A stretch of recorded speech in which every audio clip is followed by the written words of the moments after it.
Segundo aviso. Segundo recado é quanto ao tema dessa série. Eu hoje estava dando os últimos retoques no tema dessa série, que é Fake News, um título usado para notícias falsas ou meias-verdades, ou Good News, pensando basicamente no feriado da Páscoa, que já aconteceu, foi o primeiro feriado desse mês. Eu confesso que toda vez que eu olho para essa série, eu me sinto profundamente preocupado com aquilo que é construído aqui. E a maior preocupação é algo que eu acabei publicando, talvez muito mais fruto da minha indignação do que recurso da mensagem, no Facebook antes de vir para cá. Nós, cristãos, estamos escravizados,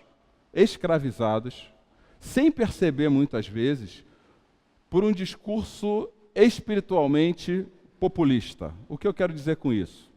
Um discurso que se tornou tão comum que virou mais reclamação nos nossos lábios do que a necessidade de compreender que Deus tem para as nossas vidas questões mais substanciais do que aquelas que doem em nós. O que eu quero dizer com isso é o seguinte: às vezes nós ficamos tão preocupados com aquilo que Deus pode fazer por nós, ou o que nós entendemos que Ele está deixando de fazer por nós, que nós não nos permitimos ampliar a nossa percepção de vida espiritual para questões muito mais profundas da humanidade. E essa série, ela foge um pouquinho desse discurso populista. Ela está convidando vocês e a mim a se aprofundarem em questões que são comuns no nosso dia a dia. Eu diria que a mensagem de hoje, por exemplo, é uma mensagem que precisa ser conversada com os nossos filhos.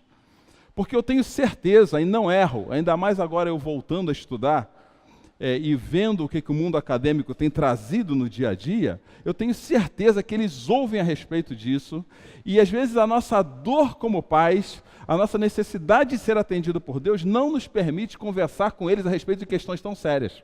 Como, por exemplo, nós vivemos num universo casualista, ou nós somos fruto da intencionalidade de um Deus que, com propósito, através de um plano, Ele fez algo por nós. Quando eu pensei em Páscoa, eu ia seguir um caminho, até que esse homem morre. No mês passado morre Stephen Hawking, nascido em 1942 e morto em 2018, um gênio da física, inegável. Stephen Hawking foi um dos homens mais geniais da existência da humanidade, comparado a Albert Einstein, comparado a Isaac Newton, nesse ambiente da física. Mas Stephen Hawking foi o homem que, diz aí os conhecidos, que popularizou a física. Então começou-se a surgir uma espécie de novo ateísmo entre as pessoas, porque a questão dele não era só defender a física. Na defesa da física, ele negava totalmente a existência de um Deus criador de todas as coisas. A ponto de, em uma conversa dele com um outro ateísta, só que ligado ao evolucionismo, chamado Richard Dawkins, surgiu o seguinte tema, que quando questionado por Dawkins sobre a sua opinião a respeito da evolução, como físico, ele acha que a origem da vida na Terra é apenas uma feliz coincidência. Para Hawking, há inúmeros universos como o nosso, e o nosso planeta é fruto de uma casualidade que deu certo, pois a combinação das leis da física e da química deram certo para a gente. O que Hawking diz é que a existência da humanidade foi algo totalmente casual. No caso, na teoria dele, existem vários universos iguais aos nossos, e no nosso universo, a Terra foi o planeta onde as coisas aconteceram e deram certo, e por isso a vida tomou origem. Esse tema, gente, ele faz mais parte da nossa caminhada, do nosso dia a dia, do que a gente pensa. Existem inúmeros seriados, séries, filmes que falam disso aí abertamente há anos. Quer ver uma série que fala disso há anos? De Volta para o Futuro, quem lembra? Ela fala de uma outra realidade. Outra série aí, um filme que passou, não é muito popular, mas passou há pouco tempo no cinema, chamado Intergaláctica. Aquele seriado que é adorado pelos nerds de plantão, assim como eu, chamado Big Bang Theory, é um seriado que fala isso. Isso aí você vê no relançamento de muitos filmes, uma outra realidade, porque isso é muito comum, isso tem sido divulgado nas escolas com os nossos filhos, de uma forma como se fosse a verdade absoluta. Na verdade, em Hawking, ele não crê na existência de vida alienígena, nem inteligente. Até onde alcança o conhecimento humano, não há nenhuma informação sobre isso para ele, pois não houve nenhum tipo de recepção de informação vinda de fora para dentro, o que faz da Terra, para ele, o único planeta capaz de suportar vida inteligente.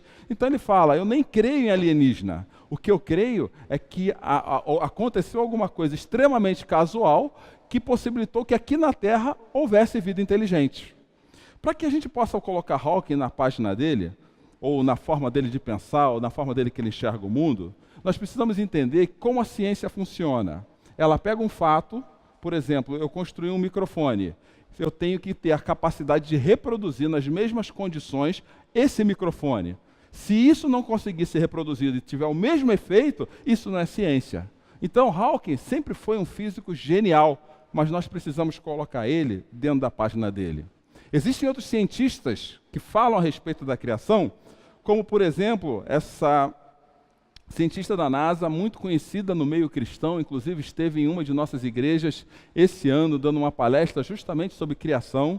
E a Kober fala que precisamos compreender que o domínio da ciência, nessa ótica que eu acabei de explicar para vocês, ele é extremamente limitado ao natural. A ciência só pode falar daquilo que ela consegue comprovar e que ela existe.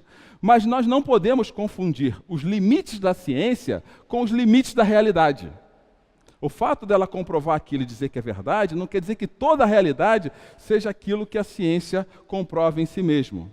A ciência nos dá conhecimento, diz ela, sobre o universo físico, como ele funciona, os mecanismos e as leis dos seus processos. Ela responde duas perguntas, basicamente. O que se faz e como se faz. A fé, segundo ela, ela segue um outro caminho, pois a fé traz como objeto de ensino o conhecimento sobre uma realidade espiritual. O que ela diz que a fé vai além da ciência. E ela responde às perguntas tipo, o porquê? Enquanto a ciência fala assim, o que acontece para essas coisas darem certo assim? A fé fala assim, mas por que isso acontece? Deixa eu colocar isso na prática. Se eu perguntar para você por que a água está fervendo, se você for um cientista, você vai falar assim, a água está fervendo porque eu coloquei ela sobre o fogo e quando chegou a 100 graus Celsius, a água entrou no estado de ebulição, onde ela começou a ferver. A fé fala diferente. Se você perguntar para a fé, por que a água está fervendo? É porque eu estou a fim de tomar um cafezinho. Enquanto a ciência fica preocupada em explicar o que está acontecendo, a fé explica por que as coisas acontecem. Como existe Stephen Hawking, que diz assim, que na minha opinião a explicação mais simples é de que Deus não existe, ninguém criou o universo, ninguém dirige o nosso destino, nós precisamos entender que o fato da ciência ter popularizado e tornado comum a todos, não quer dizer que física quântica, mecânica quântica, fale a respeito da total realidade das coisas. Porque há cientistas muito bem reconhecidos no ambiente científico que dizem uma coisa totalmente diferente, como, por exemplo, o Dr. Francis Collins, diretor do programa Genoma Humano. Eu não sei se você sabe o que é o programa Genoma, mas esse é o cara responsável pelo mapeamento do código genético da humanidade. Ele já diz outra coisa. Quando ele estuda a ciência, ele fala assim, o Deus da Bíblia é também o Deus do genoma. Ele pode ser adorado na catedral ou num laboratório. O que o Francis está falando que é diferente do Collins, que a fé é o conjunto de crenças e valores que definem a nossa visão de mundo. Se a minha fé foi construída na ciência, eu vou crer nas coisas de um jeito. Se a minha fé for construída na existência de um Deus criador, eu vou enxergar o mundo de outra coisa. E essas coisas não precisam necessariamente colidir entre si. O Stephen Hawking crê no Big Bang. O Big Bang, ele diz, é algo mais ou menos assim, tudo foi criado a partir de uma explosão. E nós cremos na existência de um Deus criador. Mas essas coisas sempre foram colocadas em função da mídia, e a mídia faz isso muito bem. Você crê na ciência ou você crê na fé? Você crê em Jesus ou você crê no que diz Stephen Hawking? Essas coisas não precisam ser necessariamente excludentes. O que a gente precisa, como cristãos, talvez seja fazer as perguntas corretas hoje em dia para essas coisas, como, será que pode haver causa para o Big Bang? Será que existe alguma conexão entre Big Bang e criação? O Big Bang foi um evento caótico ou foi um movimento ordenado? Por isso, eu preciso rapidamente falar para vocês como essa teoria funciona. Esse triângulo representa a criação de todas as coisas. O que é comum para os cientistas é saber que o universo ele não é estático, ele se expande. Isso levou eles a crer que essa expansão parte de um ponto inicial. E esse ponto inicial é o Big Bang, onde todas as coisas estavam num pontinho muito sólido e quente de matéria e um dia elas explodiram. E assim o universo está crescendo e se expandindo. Há mais de centenas de milhões de galáxias no universo que estão se distanciando umas das outras. O que Stephen Hawking consegue ver é isso. Mas a fé talvez nos conte essa história de uma outra maneira. Porque a fé não explica o que aconteceu quando o universo foi criado, mas por que isso aconteceu quando o universo foi criado. O primeiro autor bíblico que teve que lidar com esse questionamento foi o apóstolo João. O apóstolo João, ele lida com uma cultura grega filosófica, onde dizia que existia um logos, uma força cósmica que geria todo o universo e que dava motivação para esse universo existir. Quando João escreve para esse público, ele fala que todas as coisas, na verdade, são criadas por esse logos mesmo. Só que esse logos, ele tem um nome, ele tem uma identidade e ele tem um porquê existir. Nos versículos 3 e 4, que são os versículos que nos interessam hoje, João vai falar assim: todas as coisas foram feitas por ele, e sem ele nada do que foi feito se fez. Nele está a vida, e a vida era a luz dos homens. João pega esse conceito filosófico da época e ele faz as perguntas certas. Realmente, eu acredito que existe algo que criou todas as coisas. Só que esse algo que criou todas as coisas não é simplesmente uma autocriação casual do universo. Existe alguém uma realidade além dos fatos que é criadora de tudo isso. Por isso que João começa esse texto dizendo assim, realmente, no princípio era o Verbo estava com Deus, e o Verbo era Deus, e ele estava no princípio com Deus. Quando eu ouço a fala de João, eu me faço uma pergunta que todos nós como cristãos deveríamos estar nos fazendo aqui essa noite. Como é que eu explico Deus? Para pessoas que estão falando que as coisas foram criadas de uma forma casual, apresentando para as pessoas que existe um Deus criador. Como que eu explico Deus para as pessoas que estão falando que nós somos fruto do acaso? Como que nossos filhos explicam isso na escola? Para um professor que fala, olha, o universo surgiu do Big Bang. Você já parou para pensar nisso? O quanto eles são questionados a esse respeito? João realmente fala, sim, no princípio existia um verbo. E esse verbo foi quem criou todas as coisas. E esse verbo, ele cria todas as coisas no princípio. Esse termo no princípio, em grego, ele nos remete à palavra Gênesis, ou a criação de todas as coisas, ou o primeiro livro da Bíblia. E no primeiro livro da Bíblia, quando eu olho para ele, de maneira séria, eu entendo que não há nenhuma intenção da Bíblia questionar se houve Big Bang ou não.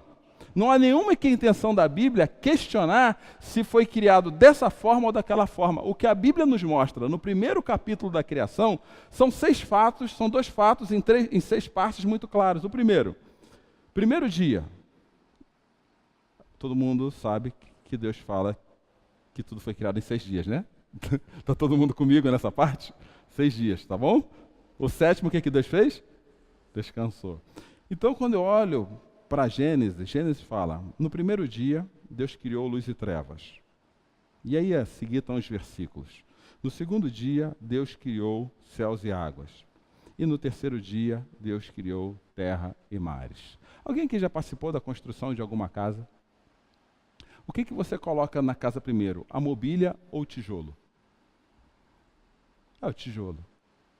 O que o autor de Gênesis está nos explicando aqui é que Deus primeiro construiu a casa e depois ele mobiliou ela. Porque no 4º dia, ele coloca os luzeiros, texto usado antigamente para falar do sol, da lua, das estrelas. Então, estava a luz, lá onde trevas e luz foram criadas, passou a ter luzeiros. Lá onde havia céus e águas, no quinto dia, Deus criou aves e peixes. E lá onde há terras e mares, o que Deus criou? Animais e a humanidade. Gênesis está explicando isso. João está falando disso. Existe um Deus criador que intencionalmente ele cria todas as coisas e não importa se é através do Big Bang ou não. Pode até ter sido, mas eu não estou aqui para o que a Bíblia diz. Eu não estou aqui para questionar como foi. Eu estou aqui para dizer por que foi. E na intenção de dizer por que foi, João fala que esse Deus tem um nome e o nome dele é Jesus. E aí eu quero trazer só 2 lições para nós essa noite, entendendo que o universo é criado, que todas as coisas são criadas de forma intencional. E antes de eu falar do primeiro ponto, cabe aqui eu fazer uma citação do Salmo de número 84, de número 8, perdão. O salmista fala que de toda a criação do universo, existe uma parte dela que foi feita de forma extremamente especial. E essa parte se chama humanidade.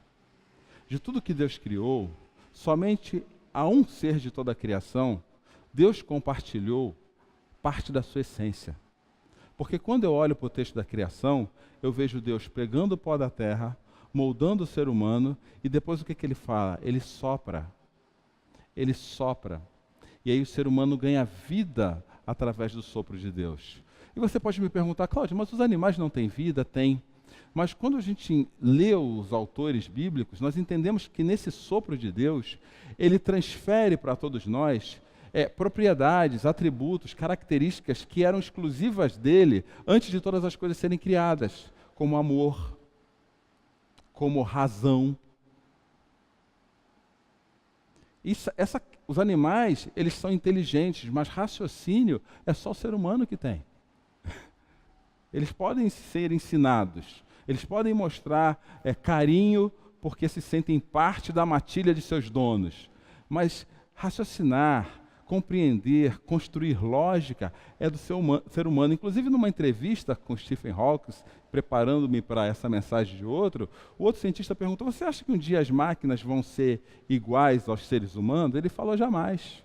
Porque o máximo que elas conseguem fazer é reproduzir. Agora, criar de situações inesperadas, somente nós podemos fazer isso. Somente nós. Elas podem repetir isso em níveis absurdos, mas ela não pode reagir a uma situação inesperada. Nós conseguimos. E quem cria do nada é Deus. Então Deus começa a nos dar propriedades dele que nos tornam imagem e semelhança de Deus. Propriedade que vai sendo perdida, reduzida e diminuída quando nós resolvemos a deixar de considerar que Deus pode ser o único autor do nosso conhecimento e entendemos que o mal nos faz parte precisa fazer parte desse meu conhecimento de mundo. E aí nós nos desconectamos de Deus e Deus nos separa dele de uma forma extremamente radical. A humanidade é colocada para fora do paraíso e fala, ok, se vocês querem viver conforme o seu entendimento, vá lá e vivam. Construam suas coisas, façam suas casas. Vocês não precisam de mim, façam isso. Entendendo isso, nós precisamos entender que a fé nos ensina que Deus criou intencionalmente todas as coisas, primeiro, para sabermos que não somos frutos do acaso. Eu não sei como essa afirmação soa no teu coração, mas no meu coração me traz tranquilidade. Saber que eu não sou fruto do acaso. Às vezes eu vejo, e até me arrepia falar isso, eu vejo pessoas falando assim, minha mãe não me quis. Ela tentou me matar quando eu era ainda bebê. Meu pai não me quis, nunca me aceitou. Mas o que eu estou para te dizer aqui essa noite é que você não é fruto do acaso. Você é fruto de um plano poderoso, soberano, de um Deus criador que fez criaturas como você, extremamente amadas de uma forma diferente de todas as outras que ele criou. Tá certo, nós erramos com Deus. Nós nos afastamos dele. A nossa natureza nos afasta dele.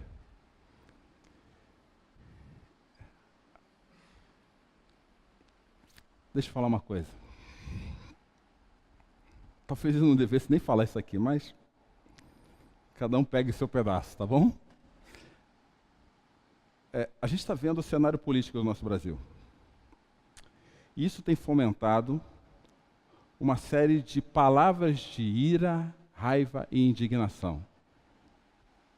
Enquanto para nós cristãos, o momento político do nosso Brasil devia soar de outra maneira. Porque Deus já nos ensinou que corrupção é amoral, apolítica e apartidária. Ela é inerente de todo ser humano e ela está em todas as camadas. Ponto final. Nós somos corruptos. Se eu estou no partido A, no partido B, se eu sou daqui ou de lá, não interessa. Isso é quem nós somos. E isso extrapola para todos os lugares. Ela não é mais aqui do que lá. Então eu não consigo compreender manifestações acusando o lado A ou o lado B sem uma consciência clara de quem nós somos. Sem assumir a nossa moral cristã, sem assumir a nossa conduta cristã, sem assumir os valores cristãos que devem dizer como eu devo agir, estando aqui ou lá. Eu não consigo entender isso, porque nenhum de nós, independente de onde esteja, é fruto do acaso. Nem os nossos políticos. Nem eles são. Eles foram criados com muito carinho. Nós fomos criados com muito carinho. Mas nós somos corruptos naturalmente. Todos são corruptos naturalmente. E só há um capaz de libertar o coração da humanidade. E o nome dele é Jesus Cristo. Por isso que o apóstolo Paulo, na segunda carta aos Coríntios, capítulo 5, versículo 17, apontando para o milagre da cruz, apontando para corações que se rendem a Cristo, ele diz assim: alguém que está em Cristo é nova criatura, e as coisas velhas já passaram, e eis que tudo se fez novo. Eu gosto de uma outra versão da Bíblia que diz que alguém que está em Cristo é nova criação. Deixa eu contar uma piadinha muito velha para explicar o que está acontecendo aqui. Muito velha mesmo. Um dia um menino fez um barco. Piadinha não, uma história, tá? Um dia um menino fez um barco bonito, lindo, coisa mais fofa do mundo, aquele barquinho, levou tempo para fazer, foi o melhor barco que ele fez na vida, mas um barco na terra não faz sentido. Aí caiu uma chuva, tipo essa chuva que caiu esses dias em Sorocaba. Caiu uma chuva muito grande, ele viu uma enxurrada, ele falou, vou colocar o barco na enxurrada. E ele colocou o barco na enxurrada, o que a enxurrada fez? Levou o barco embora. E levou o barco dele, ele correu, não conseguiu ir atrás do barco, porque a enxurrada era mais rápida que ele. Perdi meu barco meu barco querido que eu fiz com tanto carinho, meu barco querido que eu fiz com tanto cuidado. E foi embora. Certo dia, ele vai dar uma volta pelo centro da cidade, e passando ali pelas lojinhas do centro da Braguinha, adivinha o que ele vê na vitrine? O barco dele. Eu preciso desse, vou entrar lá. Moço, esse barco é meu. Eu falo, moço, nada. Achado não é roubado, quem perdeu foi relaxado. Eu achei aqui na rua. Não, mas o barco é meu, eu fiz com tanto carinho esse barco, eu fiz com tanto cuidado esse barco. Não, não é. Se você quiser, custa tanto esse barco. Aí o menino botou a mão no bolso assim, parece o nosso bolso hoje em dia, né? Falou, não sai nada daqui.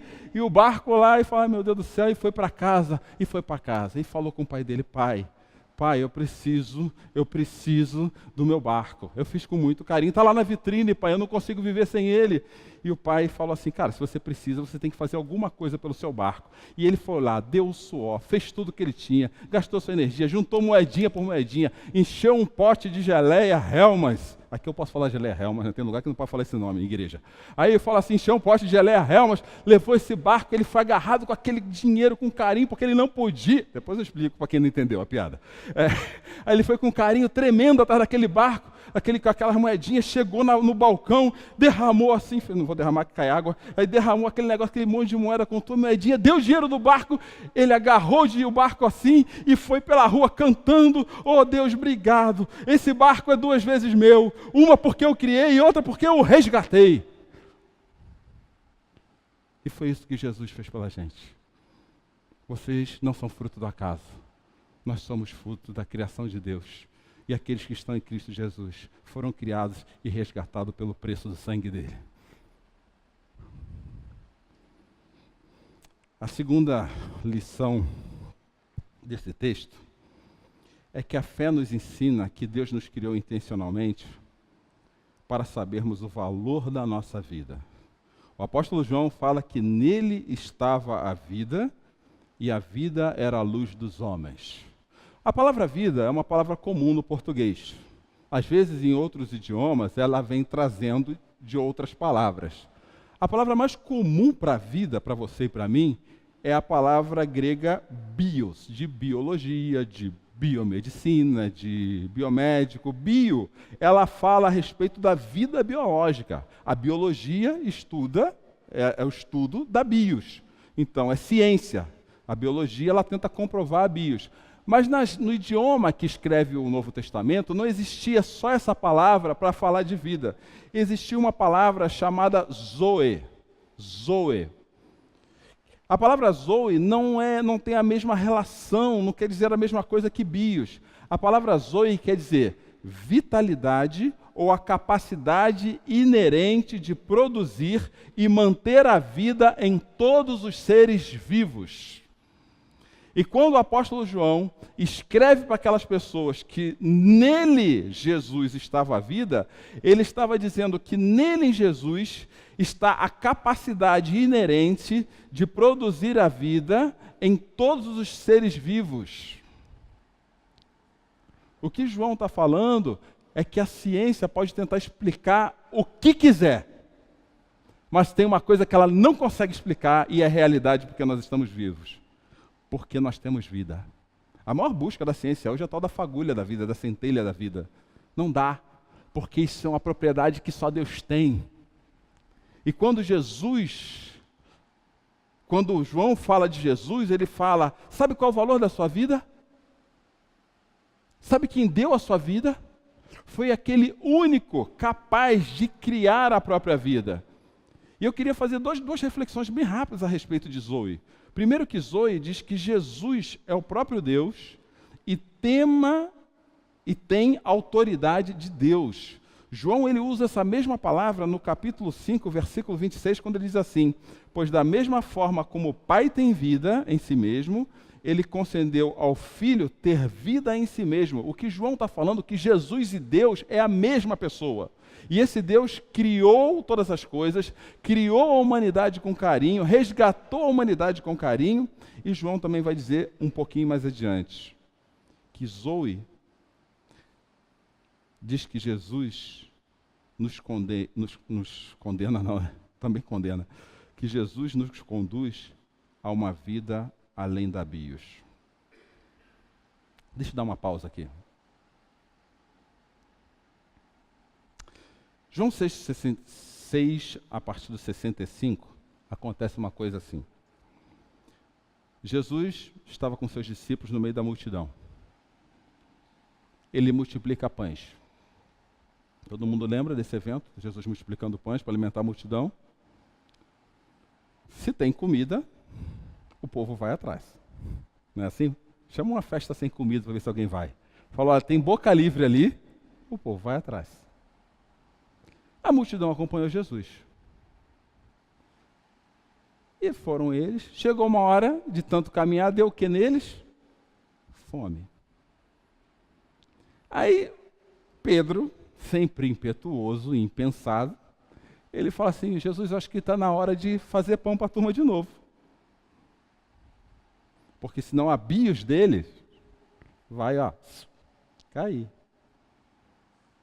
Aí Jesus falou, sabe o quê? Viu, gente? Hoje não tem pão, não. Sabe o que o povo falou? Fez? Rapou fora. Aí Pedro questiona Jesus. Viu? Vocês, meus discípulos, se quiser ir, pode ir com eles. Se o problema de vocês é pão, não sou eu que vou resolver esse problema da vida de vocês. Aí Pedro responde isso que está escrito aqui. Simão Pedro lhe respondeu, Senhor, para quem iremos? Tu tens as palavras de Zoe eterna. O Senhor é aquele que consegue manter e criar a vida eternamente. Não cremos e sabemos que és o Santo de Deus. Deixa eu pegar esse negocinho para a nossa vida. E aí eu te fazer uma pergunta que na hora que eu fiz para mim mesmo, me abraçou, me apertou sem me abraçar. As maiores necessidades que você tem são colocadas nas suas orações para Jesus. É por causa de Bios ou por causa de Zoe?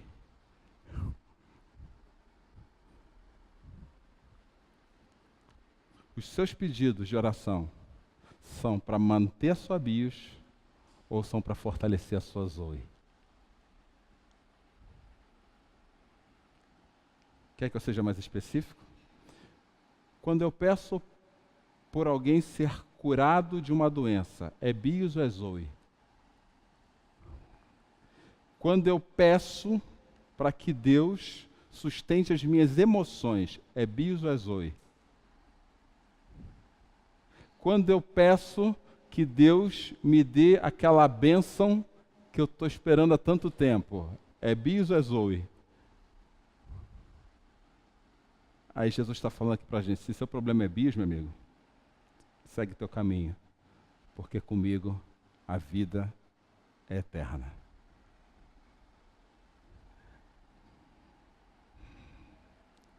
Agora deixa eu mudar o discurso. Se Deus der a cura, ou não, que a gente precisa, Ele continua mandando-nos para a vida eterna? Se Deus cuidar das nossas emoções ou não, Ele continua nos mandando para a vida eterna? Se Deus nos der a bênção querida ou não, Ele continua nos mandando para a vida eterna? Se Deus fizer ou não fizer o que a gente espera que Ele faça a nosso respeito, Ele continua sendo Deus ou não?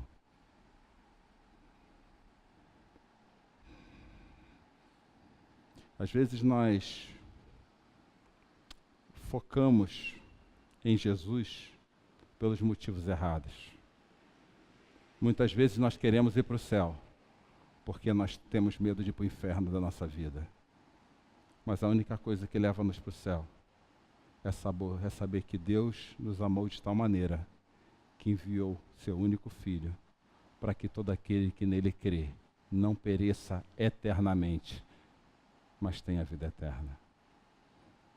Se isso muda a vida de cientistas, como por exemplo, o Dr. John, esse sobrenome aí, que 25 anos trabalhou como físico da NASA, e de repente, ele olhando para a física, ele resolve se tornar pastor anglicano e dizendo assim: eu não abandonei a física porque estava desiludido com ela, muito pelo contrário, continuo acompanhando o assunto com o máximo interesse. Só não faço mais pesquisa científica, mas boa parte dos meus livros consiste em ensinar física quântica aos leigos. Acredito que precisamos de ambas as perspectivas, a científica e a religiosa, para compreendermos que o mundo admirável que vivemos.